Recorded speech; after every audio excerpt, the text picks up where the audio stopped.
रोक लगा रखी है, वहीं दूसरी ओर इस पर सियासत भी शुरू हो गई है। बहराइच के बहाने सियासत चमकाने की कोशिश हो रही है। सत्ता पक्ष और विपक्ष दोनों एक दूसरे पर वार पलटवार भी कर रहे हैं।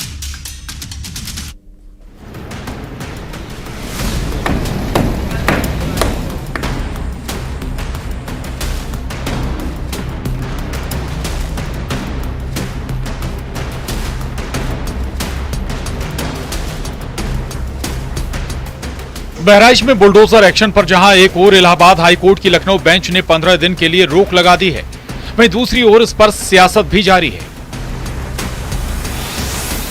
दरअसल पीडब्ल्यूडी विभाग की तरफ से जिन 23 लोगों के घरों व दुकानों पर नोटिस चिपकाया गया था, उनको जवाब दाखिल करने के लिए 15 दिनों का वक्त दिया गया है। ऐसे में अब 23 अक्टूबर की सुनवाई के बाद ही आगे की कार्रवाई की जाएगी।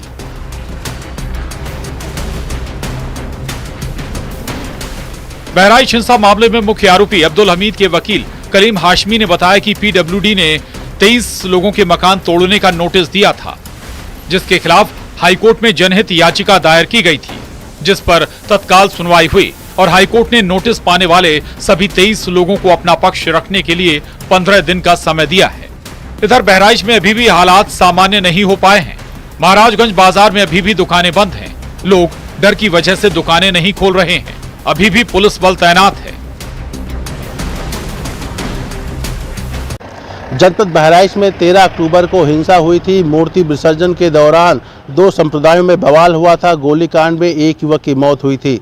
हम इस वक्त उसी बाजार में मौजूद हैं और हिंसा के 7 दिन बाद अब बाजार की स्थितियां देख सकते हैं। यहाँ पे दुकानें बंद हैं, हालांकि आवागमन शुरू कर दिया गया है। पुलिस बल अभी भी तैनात है। हिंसा के तुरंत बाद इस बाजार को छावनी में तब्दील कर दिया गया था, लेकिन उसके बावजूद भी लोग अभी भी दुकान नहीं खोल रहे हैं। लोग घर में हैं और आप मेरे पीछे देख सकते हैं कि ये फायर सर्विस की गाड़ी भी तैनात है। अभी बता दूं यहाँ पे कई जिले के जो एडिशनल एसपी हैं, सीओ हैं और फोर्स है, वो भी तैनात है।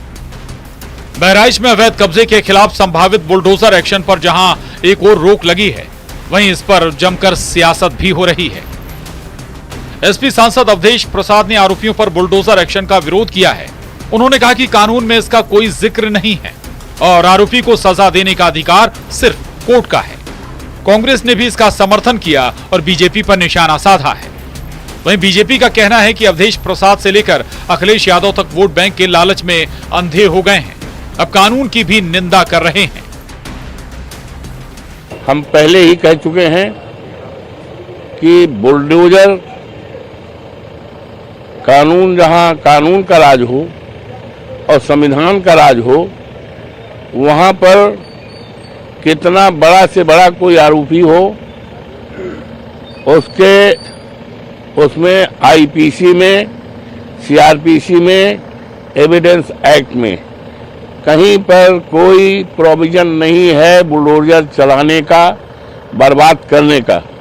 जो भी अधिकार है वो माननीय न्यायालय को है। धारा में बुलडोजर चलाने का जिक्र नहीं है। यहाँ तक कि सुप्रीम कोर्ट ने भी इस पे एक अंतरिम रोक लगा रखा है। बावजूद उसके अगर योगी सरकार नोटिस लगा रही है तो इससे स्पष्ट यही होता है कि योगी सरकार कानून का सम्मान नहीं करती है। लेकिन उससे बड़ी बात यह है कि इस तरह की खबरें नोटिस लगाने की अखबारों में छपता है। अगर उत्तर प्रदेश की न्यायपालिका इलाहाबाद हाईकोर्ट वास्तव में विजिलेंट होता तो वो खुद अपने तरफ से नोटिस भेजना पड़ता। पीड़ितों को सुप्रीम कोर्ट या हाई कोर्ट नहीं जाना पड़ता। प्रसाद से लेकर अखिलेश यादव तक वोट बैंक की लालच में अंधे हो गए हैं। अब कानून और संविधान की भी गलत व्याख्या कर रहे हैं। तमाम विभागों, तमाम प्राधिकरणों को ये अधिकार है कि कोई अवैध निर्माण है, अतिक्रमण है, तो विहित प्रक्रिया का पालन करके उस अवैध निर्माण को हटाने का अधिकार उनके पास है। अवधेश प्रसाद जी लोकसभा में है, सांसद हैं, कई बार विधायक रहे, मिनिस्टर रहे, कम से कम उनसे इस प्रकार की गैर कानूनी बयान की अपेक्षा नहीं है। वहीं बहराइच में संभावित बुलडोजर एक्शन का मामला सुप्रीम कोर्ट में भी पहुंचा है।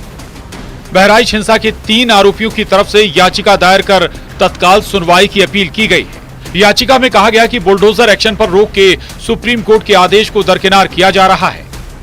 सिर्फ दिखावे के लिए कार्रवाई से पहले नोटिस जारी किया गया है। लोगों को अपने पक्ष में बात रखने का ठीक से मौका तक नहीं दिया गया। प्रशासन ने 18 नवंबर को बहराइच के महसी इलाके में आने वाले 23 मकानों पर नोटिस चिपका दिया था। जवाब देने के लिए 3 दिन का समय दिया गया था। Bureau report, news 18।